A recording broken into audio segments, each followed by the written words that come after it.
ألهاكم التكاثر حتى زرتم المقابر كلا سوف تعلمون ثم كلا سوف تعلمون كلا لو تعلمون علم اليقين لترون الجحيم ثم لتسألن يومئذ عن النعيم آمنت بالله صدق الله مولانا العظيم وبلغنا رسوله النبي الكريم الأمين.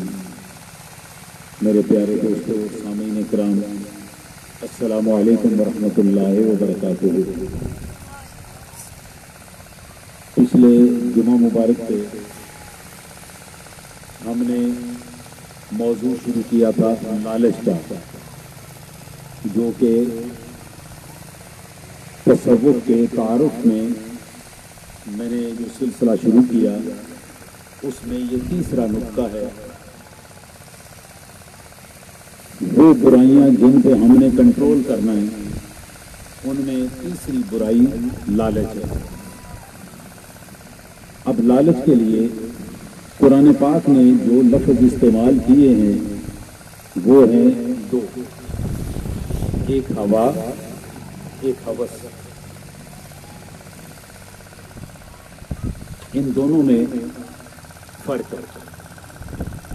ہوس ہے ظاہری چیزوں کی، پیسے کی ہوس، اقتدار کی ہوس، عہدے کی ہوس، بڑا بننے کی ہوس، اور دوسری ہے ہوا۔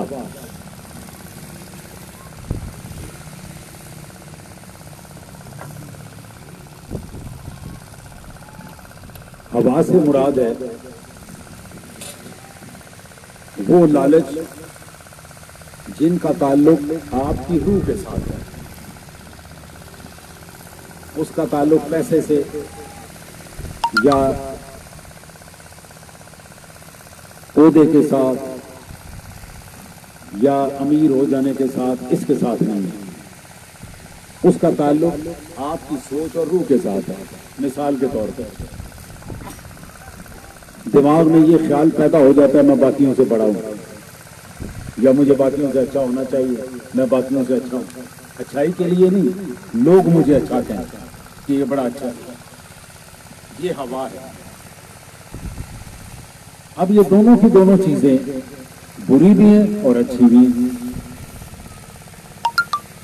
قرآن پاک میں لالچ کے لیے حرص کا لفظ بھی استعمال ہوا، اور حضور اکرم صلی اللہ علیہ وآلہ وسلم کے لیے اللہ تعالیٰ نے یہ لفظ قرآن پاک میں استعمال کیا، حریص علیکم بالمؤمنین رؤوف الرحیم، کہ سرکار دو عالم صلی اللہ علیہ وآلہ وسلم تمہارے لیے بڑے حریص ہیں، تمہارے لیے بڑی لالچ رکھتے ہیں۔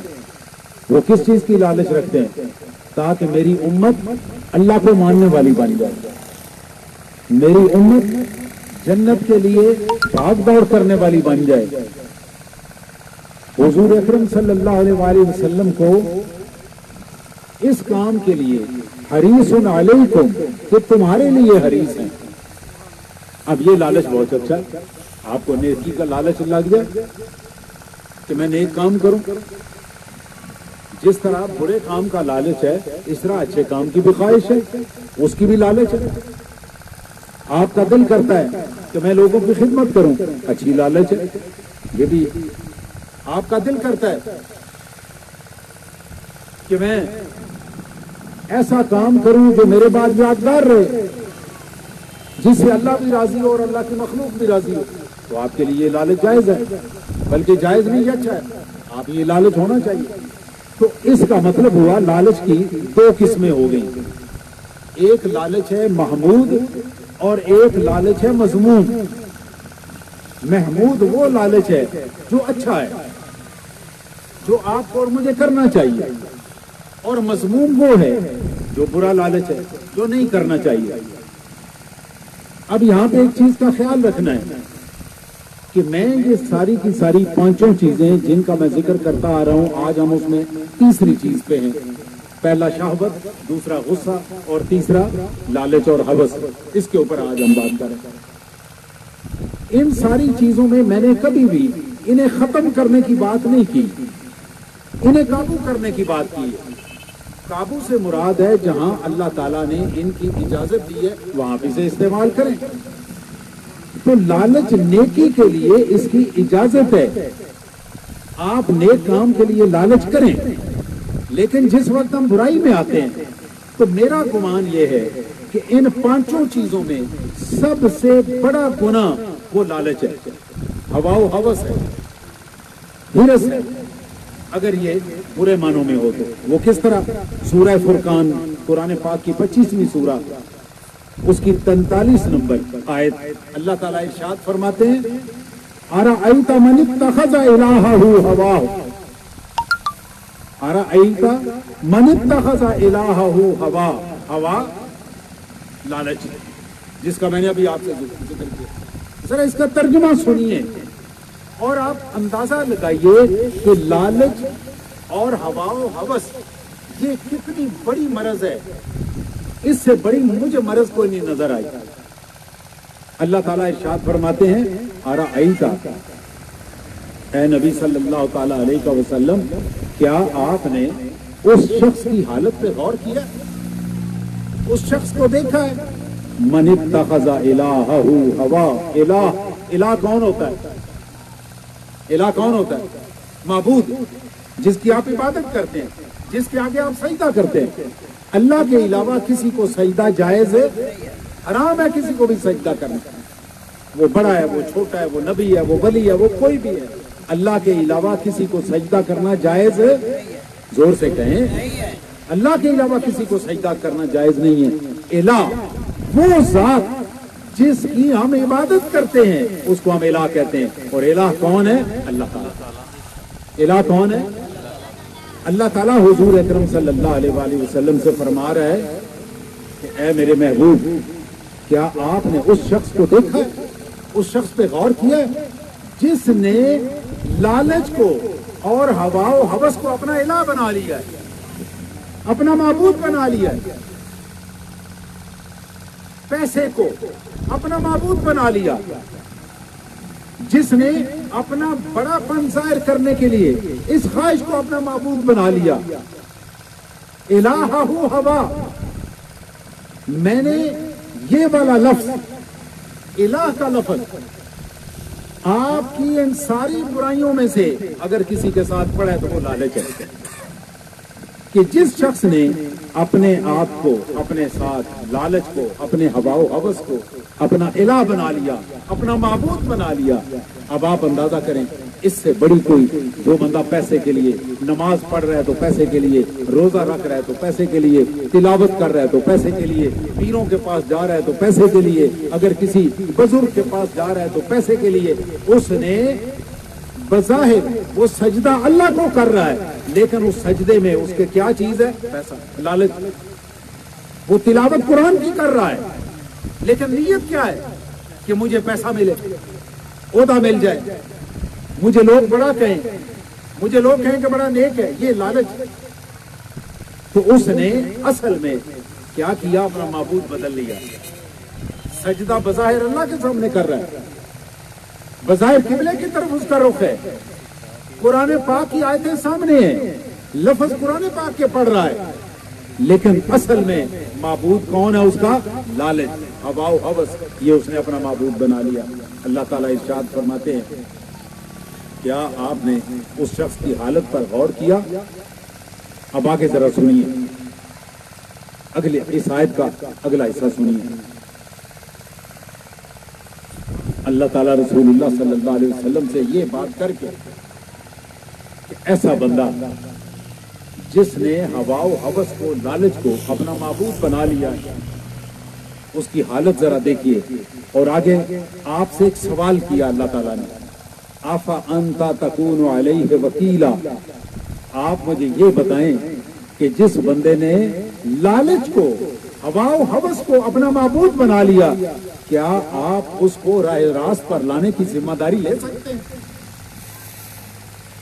آپ اندازہ فرمائیے کہ رسول اللہ صلی اللہ علیہ وآلہ وسلم کا مقام، آپ کا مرتبہ. آپ دعا مانگے یا اللہ ان دو میں سے ایک مجھے دے دے، یا عمر بن ہشام دے دے یا عمر بن خطاب دے دے. اللہ تعالیٰ اس کی دعا رد نہیں کرتا. اللہ تعالیٰ اسی وقت انہیں عمر بن خطاب دونوں میں سے آپ نے ایک مانگا، آپ دونوں مانگتے دونوں مل جاتے، آپ دونوں مل جاتے، آپ کو آپ نے ایک مانگا ایک مل گیا۔ رسول اللہ صلی اللہ علیہ وسلم اللہ تعالیٰ سے بارش کی دعا مانگتے ہیں، ابھی ہاتھ نیچے نہیں آئے بارش ہونی شروع ہو گئی۔ وہ مسجد آج بھی مدینہ منورہ میں مسجد نبی کے ساتھ موجود ہے، اس کا نام ہے مسجد غمامہ۔ غمامہ بارش کو کہتے ہیں، بادل کو کہتے ہیں۔ آپ کے ہاتھ نیچے نہیں آئے بارش شروع ہو گئی۔ یہ مقام و مرتبہ، آپ کے سامنے 1500 بندہ بیٹھا ہے، بھوک لگی ہوئی ہے، وضو کرنا ہے، پانی پینا ہے، پینے کے لیے پانی کوئی نہیں ہے، سرکار یوں ہاتھ کرتے ہیں، آپ کی انگلیوں میں سے چشمے نکل آتے ہیں۔ ابو سعید خدری رضی اللہ تعالیٰ عنہ فرماتے ہیں 1500 بندوں نے اس پانی میں وضو بھی کیا اور وہ پانی پیا بھی، اگر وہ بندہ 1,00,000 بھی ہوتا تب بھی وہ پانی ختم نہیں ہوتا۔ مقام و مرتبہ یہ ہے۔ جابر نے خندق میں کہا کہ میرے گھر میں آ کے کھانا کھائیں، 4 کلو آٹا اور 1 بکری کا بچہ۔ بکری کے بچے میں کتنا گوشت ہوگا؟ 4 کلو، 5 کلو، 10 کلو، 20 کلو، کتنا اس میں سے گوشت نکلا ہوگا؟ اور کھانے والے کتنے تھے؟ 1500 بندہ، 1500 آدمی، 4 کلو آٹا اور 5, 7, 10 کلو گوشت۔ سرکار جاتے ہیں، جا کے اس کے اندر اپنا لعاب مبارک ڈالتے ہیں۔ 1500 بندے نے کھانا کھایا، نہ روٹی ختم ہوئی اور نہ سالن ختم ہوا۔ مقام و مرتبہ یہ ہے۔ اور اللہ تعالیٰ کہہ رہا ہے کہ جو لالچی آدمی ہے، جو ہوا و ہوس کا شکار ہو گیا ہے، اے میرے محبوب کیا آپ ان سے اس کی ہدایت کی ذمہ داری لے سکتے ہیں؟ لفظ کیا استعمال کیا؟ وکیل۔ وکیل، آپ سارے جو مقدمے کرتے سنتے ہیں، آپ وکیل کرتے ہیں نا؟ وکیل جتنا تگڑا ہو اتنا مقدمہ اچھا ہوتا ہے، آپ مقدمہ جیت جاتے ہیں۔ اللہ تعالیٰ فرماتا ہے میرے محبوب جو بندہ لالچ میں پڑ گیا، کیا آپ اس کی وکالت کر سکتے ہیں؟ مجھے یہ بتائیے کہ نبی صلی اللہ علیہ وسلم سے اچھا اور بڑا وکیل آپ کا کون ہو سکتا ہے؟ ہو سکتا ہے کوئی؟ تو اللہ تعالیٰ فرماتے ہیں آپ اس کی وکالت کر سکتے ہیں لالچی آدمی۔ تو جس جگہ پہ سرکار دو عالم صلی اللہ علیہ وآلہ وسلم کی وکالت کے لیے اللہ تعالیٰ یہ الفاظ استعمال کر رہا ہے، میرے پیارے دوستو، وہ کتنی بڑی بیماری ہوگی۔ آگے سنیے،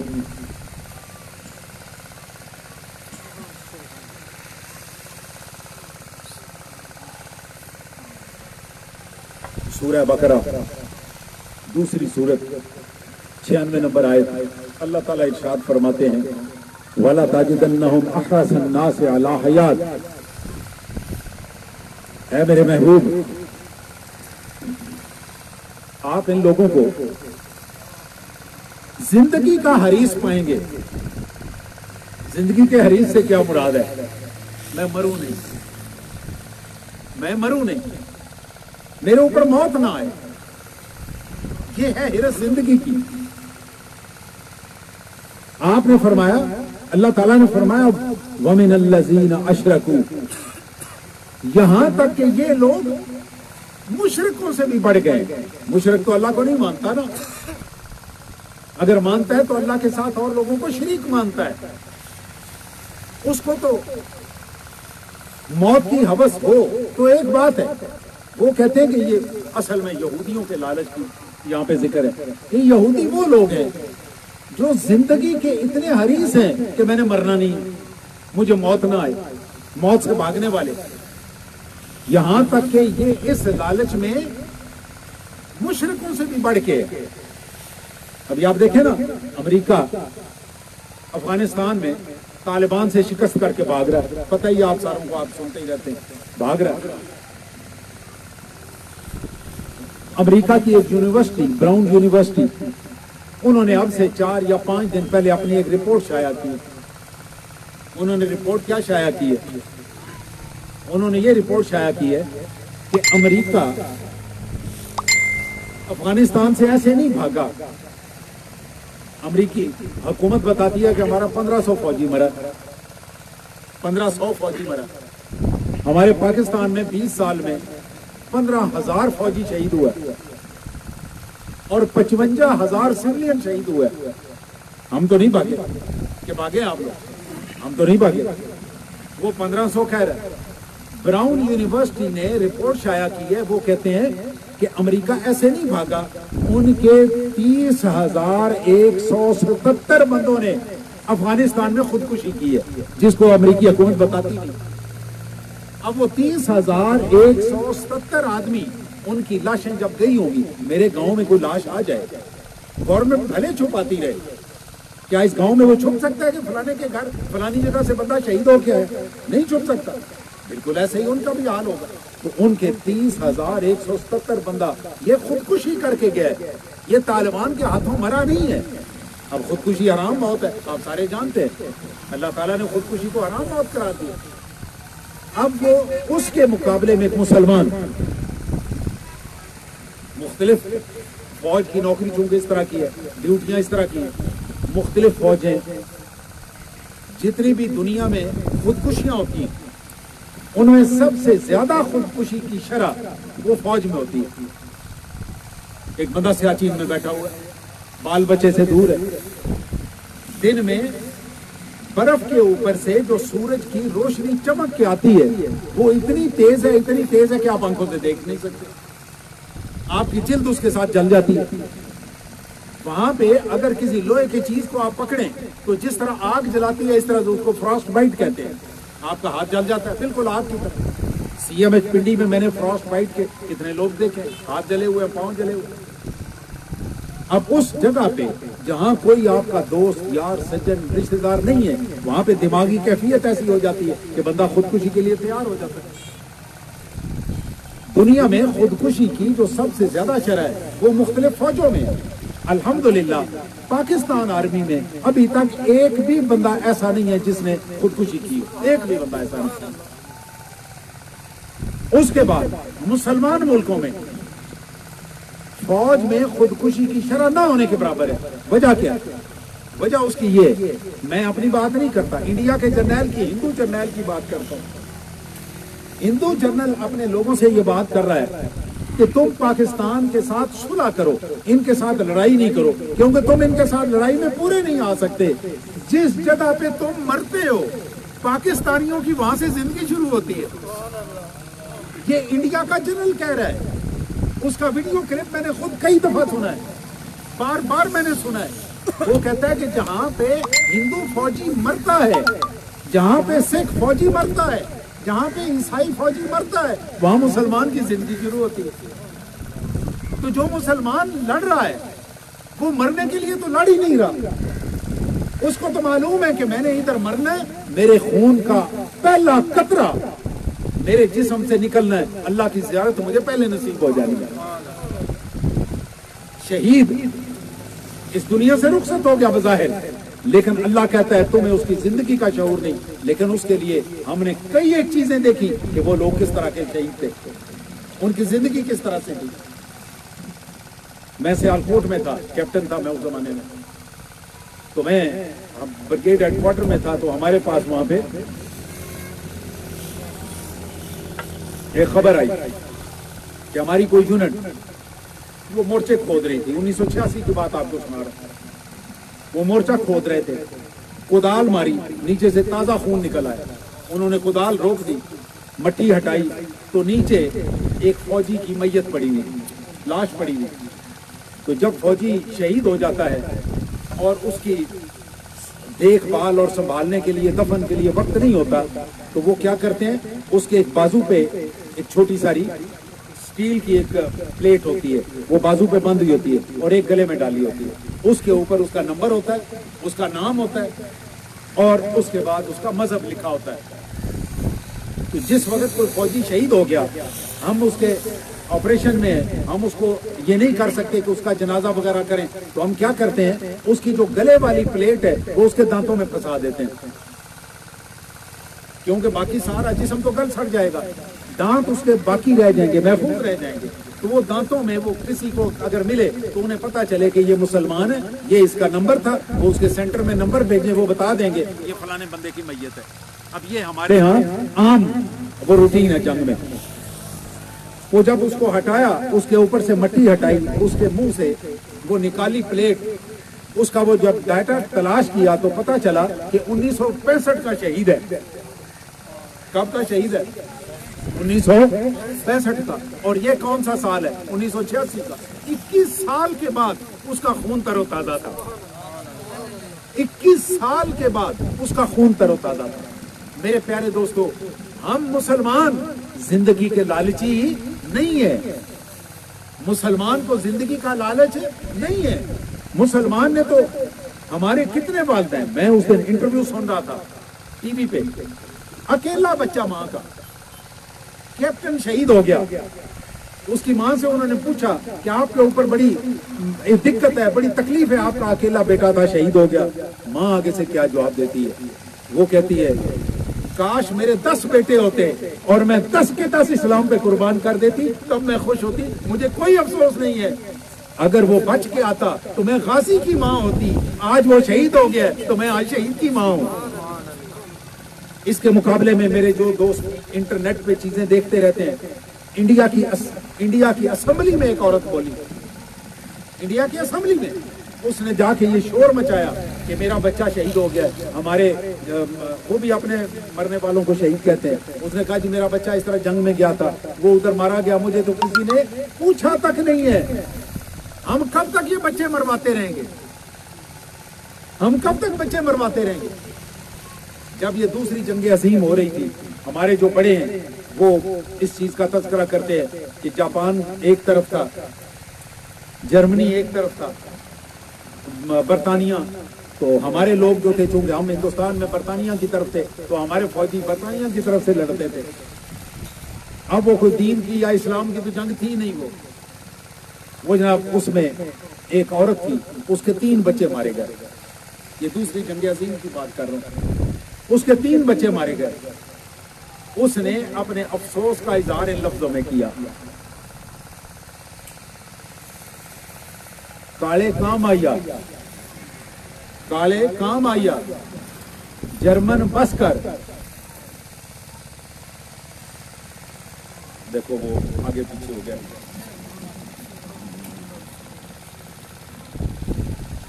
وہ بہرحال دوسرا مصرع مجھے یاد ہے کہ جرمن بس کر پتر مک گئے نہیں ماما دے۔ یہ ماؤں کے بچے ان کے پاس ختم ہو گئے، اور مسلمان ماں کیا کہہ رہی ہے؟ وہ کہہ رہی کاش میرے 10 بچے ہوتے، میں 10 کے 10 نبی اور رسول کے اور اللہ کے نام پہ قربان کر دیتا۔ جنگ احد میں جس کے بچے شہید ہو گئے، وہ عورت کھڑی ہوئی پوچھ رہی ہے رسول اللہ صلی اللہ علیہ وسلم کا کیا حال ہے؟ انہوں نے کہا تیرا بیٹا شہید ہو گیا۔ میں اس کا نہیں پوچھ رہی، میں آمنہ کے لال کا پوچھ رہی ہوں۔ آ کے اس نے بتایا تیرا دوسرا بیٹا بھی شہید ہو گیا۔ اس نے کہا میں اس کا نہیں پوچھ رہی، میں رسول اللہ صلی اللہ علیہ وسلم کا پوچھ رہی ہوں۔ انہوں نے بتایا تیرا تیسرا بیٹا بھی شہید ہو گیا۔ انہوں نے کہا مجھے چھوڑو بیٹوں کو، مجھے آمنہ کے لال کی خبر دو۔ انہوں نے بتایا کہ وہ تو ٹھیک ہے۔ جب یہ خبر ملی اس نے کہا کاش یہ تو 3 تھے، میرے 7 بچے ہوتے، میں وہ بھی قربان کر دیتی اس نبی کے نام پہ۔ تو مسلمان زندگی کا لالچی نہیں ہے۔ اس آیت میں یہی ذکر ہے وَلَا تَجِدَنَّهُمْ أَحْرَصَ النَّاسِ عَلَىٰ حَيَاةٍ۔ یہ جو یہودی لوگ ہیں یہ زندگی کے بہت زیادہ حریص ہیں۔ وَمِنَ الَّذِينَ أَشْرَكُوا، یہاں تک کہ ان کی حرص زندہ رہنے کی مشرکوں سے بھی زیادہ ہو گئی ہے۔ يَوَدُّ أَحَدُهُمْ لَوْ يُعَمَّرُ أَلْفَ سَنَةٍ، ان میں سے ہر بندہ یہ چاہتا ہے کہ میں 1000 سال تک جیوں، 1000 سال تک مجھے موت نہ آئے۔ لیکن مسلمان کیا کہتا ہے؟ مسلمان کہتا ہے اگر اللہ کے نام پہ میری جان جانی ہے تو کل نہ جائے، میری جان آج نکل جائے۔ میں کوئٹہ میں تھا تو میرے ساتھ ایک نوجوان کیپٹن تھا، وہ ایک دن دشمن کے کئی نرغے میں آ گیا۔ وہ بہرحال اللہ نے مہربانی فرمائی، وہ بچ گیا، انہوں فائرنگ شیئرنگ کی، پیچھے اطلاع ملی تو انہوں نے اور بندے بھیجے، وہ بچ کے واپس آیا۔ تو میں نے اس سے پوچھا کہ جس وقت تم قابو آئے ہو تمہارے دل میں کیا خیال تھا کہ میرا ابھی کیا بنے گا؟ کیونکہ اس وقت اس کے پاس کوئی سپورٹ نہیں تھی۔ جس گاڑی میں وہ جا رہا تھا اس کا ڈرائیور بھی اس کے ساتھ، اس کا گارڈ بھی اس کے ساتھ، سارے کے سارے گھیرے میں آ گئے، اور یہ نیچے نالے میں تھے، اور دشمن جو تھا وہ پہاڑی پہ تھا۔ اونچی جگہ پہ کھڑے ہونے والے کو ذرا سہولت ہوتی ہے نیچے فائر کرنے میں۔ تو میں نے اس سے پوچھا کہ بھائی